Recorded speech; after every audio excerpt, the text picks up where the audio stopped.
What's good, Black Star Podcast? Welcome back to the channel. This is your boy Jared, and yeah, so I've been needing to do this for a while now, but there's been so many different things that's been coming up, and yeah,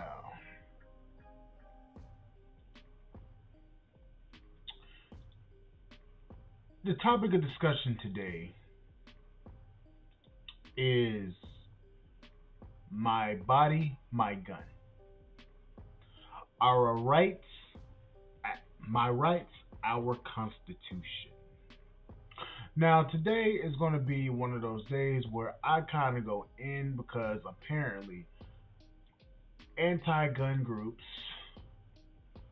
love to sit here and boast about a lot of things that are anti gun.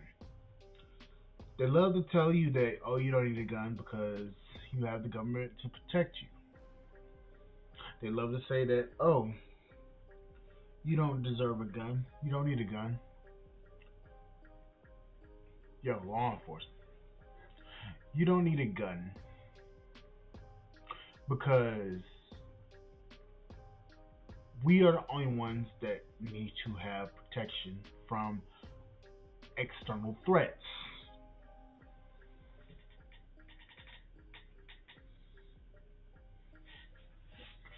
Then they tell you if you own a gun, you're evil. So recently there was a mass shooting, and I believe it was um Maine, and now you have politicians saying that we need to ban gun compensation, guns, and have gun compensation confiscations. So what I would do here is I want to share my screen, and we're gonna be watching four of Colion Noir's videos upon the subject. Now I'm going to sit here and say fair use.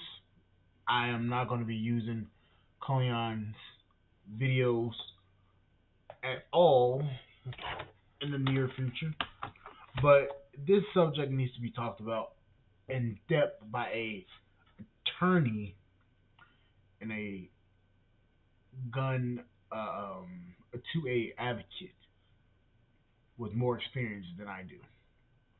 So what we're going to be doing is I'm going to be muting myself, and we're going to be watching these four videos, and I will also be interrupting due to fair use laws, so that it is shown that I am not trying to steal or use any of his content for malicious purposes.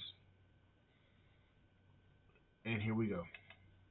The Seventh Circuit Court just ruled that AR-15s are not protected by the Second Amendment. A federal appeals court has upheld the Illinois law which bans the sale of certain firearms, magazines, and ammunition calibers. Capital News Illinois reports the court's majority opinion says even the most important personal freedoms have their limits. Democratic state lawmakers pushed for this ban in January after the deadly shooting in Highland Park on the 4th of July last year. The Illinois Supreme Court upheld the law back in August. It could now be appealed to the U.S. Supreme Court. Someone please explain to me how a rifle that was specifically designed for civilian use is on the low end of power compared to other rifles, and is the most popular rifle in the country. How is that not protected by the Second Amendment? The Second Amendment didn't say the right to keep and bear only certain guns that don't scare the government. It said the right to keep and bear arms. The level of irony in a decision like this is mind-numbing. The entire point of the Second Amendment was to give the people a fighting chance against a tyrannical government. And here you have two federal judges appointed by the government telling the people that the amendment designed to protect their right to keep and bear arms doesn't protect their right to keep and bear AR-15s because it's too powerful. Hell, while you're at it, why don't you round up a bunch of criminals and ask them what guns they think are too powerful for people to have because it makes being a criminal harder? This is goofy, and it's also why what presidents you vote for is so important when it comes to protecting the Second Amendment. These federal judges are appointed to their positions by the president and confirmed by the Senate. This was a 2-to-1 vote, and the two judges that voted in favor of the semi-auto rifle ban were appointed by Bill Clinton and Ronald Reagan. Yes, that Ronald Reagan. Reagan wasn't as pro-gun as some people say. The one judge that voted against the ban was appointed by Trump. So remember that the next time you're at the voting booth, because even though federal judges are appointed for life, they still have their bias and lean either pro or anti-Second Amendment. Too many people think judges are these impartial robots. They're not. They too can be blinded by ideological stupidity. That said, this is the second time that the Seventh Circuit Court has upheld a semi-auto rifle ban. In 2013, Highland Park banned semi-auto rifles. Local gun groups took it to court, and the Seventh Circuit ruled in favor of the ban. It went all the way to the Supreme Court, but the Supreme Court didn't want to hear the case. Then, after a mass shooting in Highland Park in 2022, they passed a semi-auto rifle ban for the entire state of Illinois. And now, here we are again. It was challenged by local gun groups. The same Seventh Circuit Court ruled in favor of the ban. I keep telling y'all, the anti-gun lobby always tries things incrementally to see what they can get away with. They got a semi-auto rifle ban on the city level. And when the Supreme Court didn't want to take the case, they realized they can get away with it on the state level. The only difference is now, the Supreme Court of then ain't the Supreme Court of now. Alright, so let me kind of interject here. So, I own and I built my own AR-15. Bought a serialized lower receiver. Bought a serialized upper receiver in case the ATF is listening. Now, last time I checked, assault weapons are weapons that are used strictly for combat. They are not allowed to be issued or sold in the United States to civilians and even collectors. The M4, the M14, or was it M13? I know it was M4, and there was M. It was another M variant of the AR-15. It was a military variant of the AR-15, an automatic version of the AR-15. Now,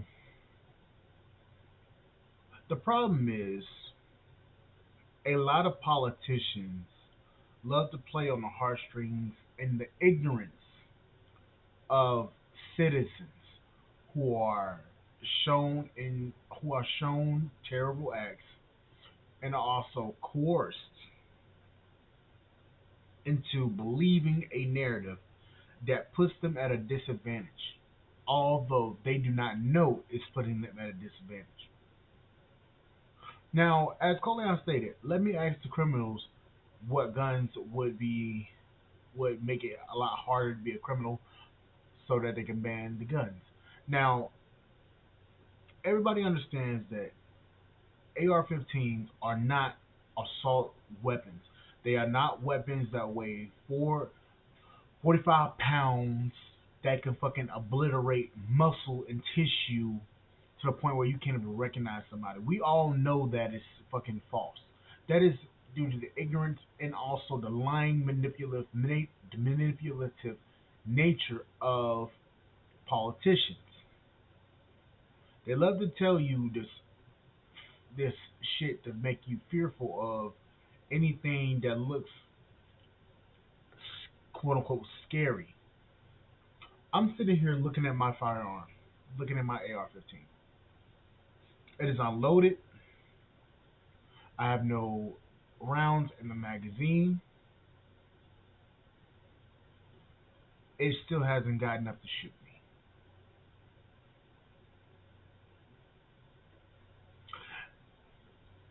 When I built my AR, I did not put a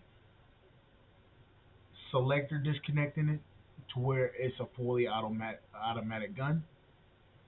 It is a semi-automatic firearm.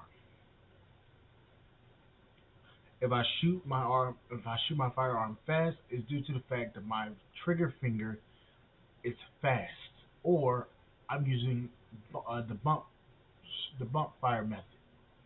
When I am letting the pushback from the firearm push it back and it's propelling forward into my trigger finger to where it's actually making the trigger fire.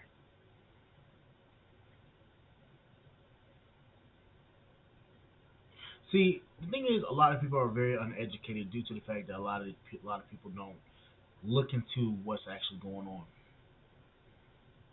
People are afraid because they never. People are fearful of something they do not understand. And I'm going to say this on live camera.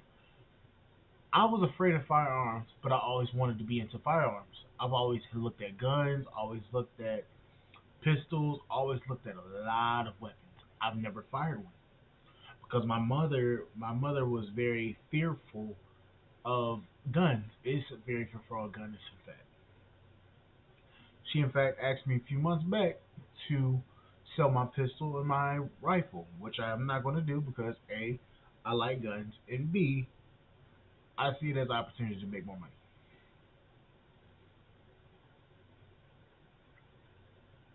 People that don't understand something, they fear it. And that's what a lot of anti-gun politicians, they don't understand that. They understand it, but they don't care. They play on the heartstrings of people, and the people are fearful because they don't understand that they have a right to protect themselves with a firearm. And I'm gonna be honest with you, I'm looking to build me more AR-15s. In fact, so yeah. Anyways, next video, and this one's gonna be about, oh dear God, this is gonna be something I've been. This is gonna be something I've. This is gonna be something I've been wanting to fucking talk about for a while now. But of course, if there's a horrible shooting committed by a crazed lunatic in small town America, as we have now, they're going to jump on the opportunity to try to take guns out of the hands of law-abiding citizens. Gun violence has terrorized and traumatized so many of our communities in this country. And let us. Hold up, I just gotta say one thing here. While she's making this speech, and I apologize, I got almonds in my mouth. But where the fuck has this bitch been? It's the first time I've seen her doing something within this entire presidency. Let's continue. Us be clear. It does not have to be this way. As our friends in Australia have demonstrated. Now, Here's the thing. Australia's having problems too. Dumbass. let's take a look at what Australia has actually done. In 1996, the country launched a huge crackdown on gun ownership, outlawing automatic and semi-automatic rifles and shotguns. They also launched a mandatory nationwide gun buyback. More than 640,000 guns were destroyed that year. In order to own a gun in Australia, you need to have a, quote, genuine reason for having one. And to go even further, they are right now trying to create a national gun registry. Joining me now is Colion Noir, Second Amendment advocate and attorney. Colion, is Kamala signaling a gun grab? Is their dream is a gun grab in the United States? Let me just say this. His entire back wall, it is every gun I fucking want. Including this box. This toolbox he has behind him. All of this shit I want. let's continue. United States. Is that not true? No, that's absolutely true. She was even asked one time during an interview if she believed in a mandatory buyback, which is basically a euphemism for a confiscation. And she basically said, yes, that's exactly what I want to do. But they like to use these euphemisms to fool a lot of people in the masses so they don't realize that a gun buyback, a mandatory gun buyback, is literally a gun confiscation, which is exactly what they did in Australia. They call it a buyback, but it was mandatory, which is a confiscation. So it's just a semantic game that they're playing. What was interesting, Colian, today, and looking through the coverage of what was happening, these horrific killings in Maine, is individuals who were barricaded in their homes would come out and talk to police and come out and talk to the media. And so many of them were saying, thank you for being here to the police. I wish I owned a firearm. I saw that 3 or 4 times today. And I think when people feel vulnerable, they wish they could defend themselves. Yeah, see, the irony is Maine is considered, the second most safest state in the country. And they also are considered one of the most pro-gun states in the country.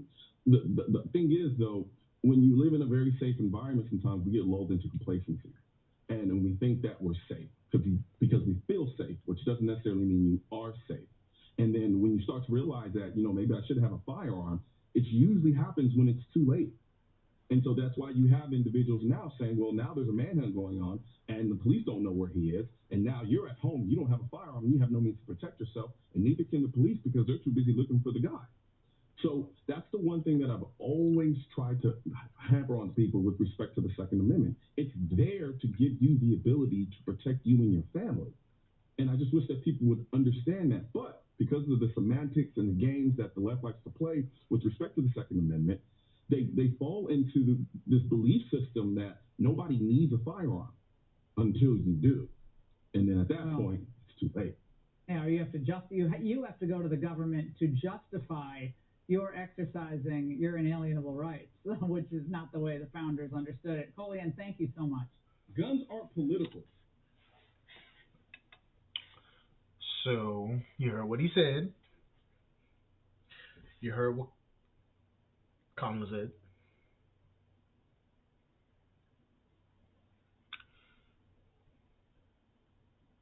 What she doesn't understand is she's protected by men with guns, men and women with guns that have been highly trained by the U.S. military and special forces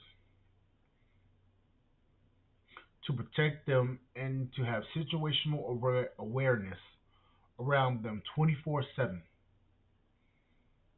So she's protected by these people. She has nothing to worry about because she has people ironically, with military grade weapons around her. Yet, you as a normal everyday American can't.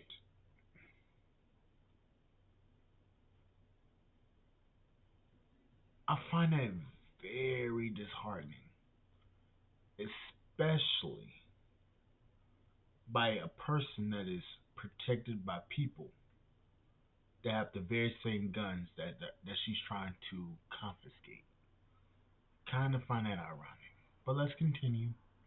Next video. If my goddamn mouse works.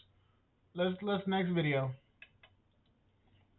This is why voting and the way you vote matters. California's assault weapons ban has been ruled unconstitutional. That's according to a federal judge who says high-powered rifles are important for law-abiding people who want to protect themselves.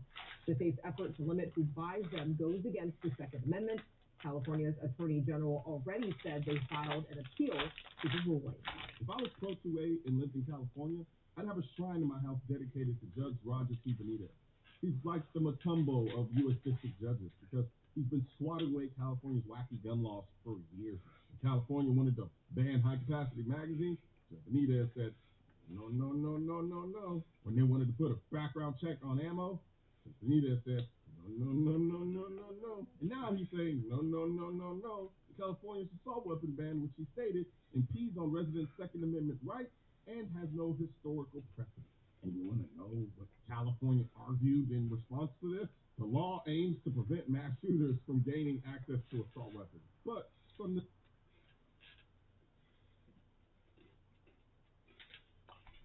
1980s to 2023, California has had the most mass shootings in the U.S., and handguns are involved in about 78% of mass shootings. So, if the logic is to ban specific guns to prevent mass shooters from using them, that would mean you could ban the Second Amendment to prevent mass shooters from getting guns to use them, which, if you ask me, is their goal.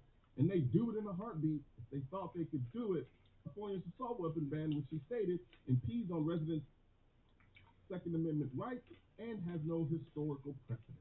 And you want to know what California argued in response to this? The law aims to prevent.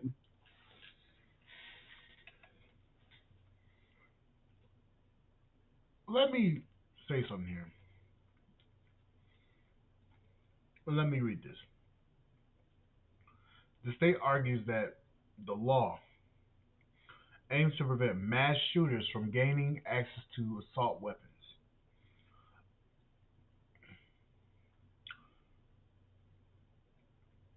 Am I the only one that thinks this is completely stupid of California? Here's why. Mass shooters are criminals.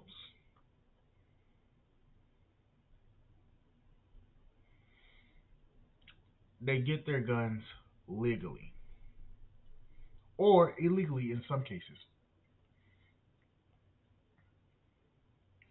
If it's not a gun, it'd be a car. If it isn't a car, it'd be a knife.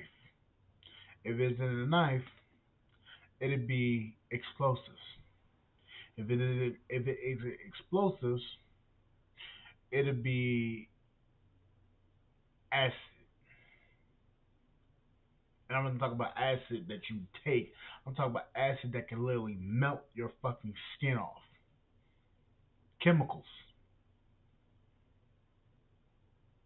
What a lot of these people don't realize is we literally sell explosives in everyday home goods. Plastics, oxygen, aluminum foil or aluminum.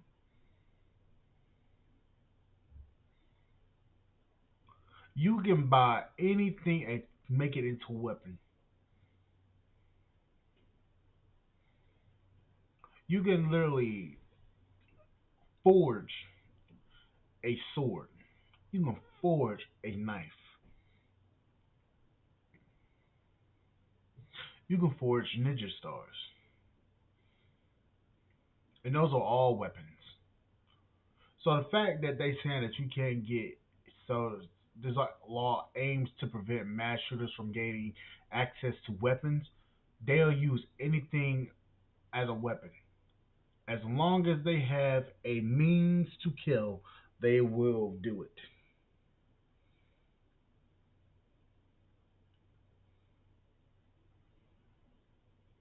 Yet, you want to create a law strictly at the AR-15. Now, okay, you ban the AR-15. Cool, you ban it. Next thing you'll ban are pistols, other forms of rifles, other forms of shotguns even, and other forms of shotguns, semi-automatic shotguns, and tactical shotguns. Then you will also be killing off a weapons industry that relies on sales from the citizens to develop new weapons for actual assault weapons, actual weapons of war. Then what happens then? Those companies go out of business. You have no artillery, you have no bullets, you have no weapons. Your country is defenseless. What happens when your country is defenseless? Your country falls. See, they're trying to protect you from getting weapons, but then on top of that, they don't think about the implications of that industry if it went down. Trying to solve one problem while creating tons more. Very ignorant. Let's continue. Mass shooters from gaining access to assault weapons. But from the 1980s to 2023, California has had the most mass shootings in the U.S. And handguns are involved in about 78% of mass shootings. So if the logic is to ban specific guns to prevent mass shooters from using them, that would mean you could ban the Second Amendment to prevent mass shooters from getting guns to use them. Which, if you ask me, is their goal. And they do it in a heartbeat. They thought they could do it without starting a civil war. This isn't the first time Judge Benitez ruled California's law unconstitutional. California first banned semi-automatic rifles in 1989. In 2021, Benitez ruled California's law unconstitutional. But the Ninth Circuit Court vacated his decision after the Bruin decision, which established a different test to determine if a gun control law is unconstitutional. They wanted the judge to re-examine the law using this new test. So now, Benitez is basically saying the assault weapon ban is unconstitutional under the old test. It still is unconstitutional under the new test. The judge gave California 10 days to appeal his decision, which they've already started the process of doing. This appeal should be interesting, considering this new test has an even easier standard to reach to determine that a gun law is unconstitutional. So, it's not looking good for California's anti-gun zealots. But in the meantime, there's technically still an assault weapon ban in place in California. But from the looks of it, it's holding on by a thread. Because it's clear as day that AR-15s are protected by the Second Amendment. A well-regulated militia being necessary to the security of a free state, the right of the people to keep and bear arms shall not be infringed. It didn't say only the guns that California said were okay. It said arms. So, help me spread this message on YouTube by clicking the thumbs up button, leaving a comment to let me know what you think about the video, and then subscribing to the channel. But most importantly, A new measure to tackle gun violence nationwide was announced by President Joe Biden. His administration will create the Office of Gun Violence Prevention. It will coordinate such measures throughout the federal government and also urge Congress to take action in what Biden is calling an epidemic. After every mass shooting, we hear a simple message. The same message all over the country. And I've been to every mass shooting. Do something. Please do something. Do something. Do something. My administration has been working relentlessly to do something. It's time again to ban assault weapons high-capacity magazines. If you need 80 shots in a magazine, you shouldn't own a gun. so Before Colion cooks this old sumbitch,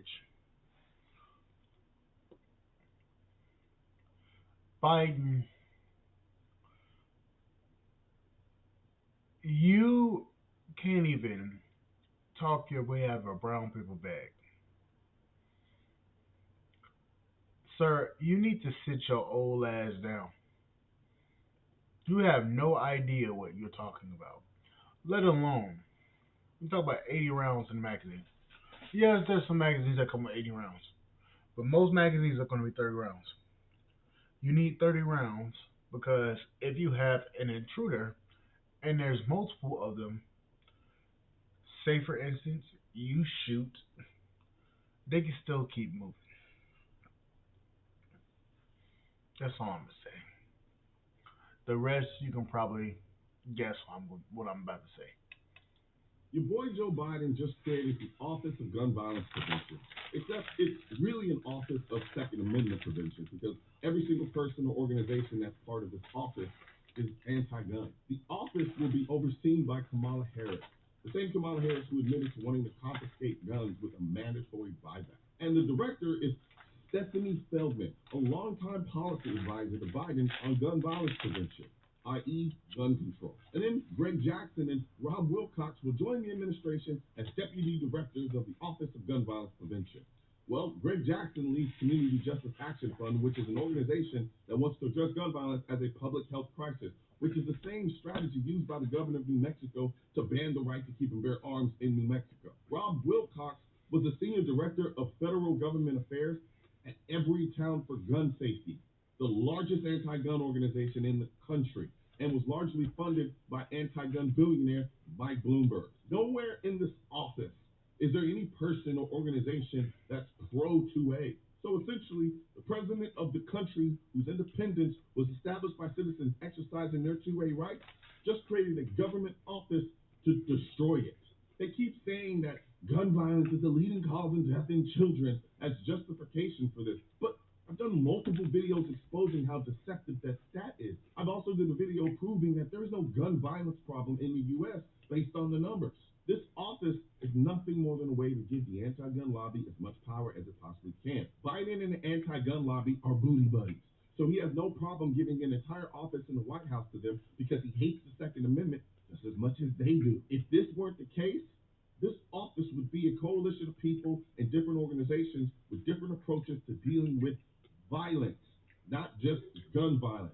Instead, it's a coalition of people and organizations who are anti-gun, looking for ways to use soft language and deceptive tactics and stats to get people to accept gun control.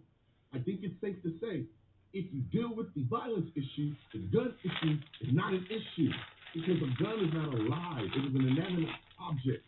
But if you only focus on the violence, you don't have a gun as a scapegoat and a means and a justification to pass gun control. That's why they hyper-focus on gun control. That's why you won't see an office for the prevention of violence, because it doesn't matter where the violence is coming from. The violence is still violent. Whether it's done with a knife, whether it's done with a gun, it is the individual who decided to engage in that behavior that is the issue, not the tool. And really all it is just another way for them to take your rights. But that's just it. Thanks to the Constitution, they have to convince you to give up your rights. They can't just take them. But we have to be willing to protect those rights, and the way you do that is by not voting for gun control laws that have nice-sounding names and seem innocent, because the actual goal of the law is to restrict your rights. Stop voting for politicians who are in the pocket of anti-gun lobbies. They're not hard to spot. They all say the same thing. But in other words, he's right. But you're gonna also have to think about it like this too. As much money that's been shipped over to Ukraine and Israel, you have all of this stuff going on, and them constantly sending billions upon billions of dollars over to these different countries, instead of actually putting money to where the problem is in the United States. Instead of shipping the money out, they should be shipping the money to the cities that need the money and the resources so that they can actually correct the problem before it happens again. But they don't want to do that because they're too busy trying to pour money into other countries instead of fixing home issues.